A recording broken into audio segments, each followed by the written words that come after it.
Shunday ekan, agar u zot bir ishdan qaytarsa, hech qanday savollarsiz qaytasiz. Unga savol bermasdan itoat qilinadi. Aha, lekin men uning yaratganlaridan hayratlanmayman, chunki bular u uchun hech narsa-ku. Ha, Alloh uchun hech narsa, lekin biz bilan taqqoslaganda axir ular mo'jiza-ku.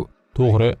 U biz bilan taqqoslaganda shunday. Shuning uchun butun koinotni hech qanday qiyinchiliksiz yaratgan zot alkogol iste'mol qilishdan qaytarsa, unga bo'ysunamiz. Ha, men unga bo'ysunaman, lekin men nega uning yaratganlaridan hayratlanishim kerak? Agar Bill Gates menga $100 bersa, bundan hayratlanishim kerakmi? Men bunga oxirgi javobimni beraman. Agar Bill Gates sizga $100 bersa, nega hayratlanish kerak? Buni nimasi hayratlanarli?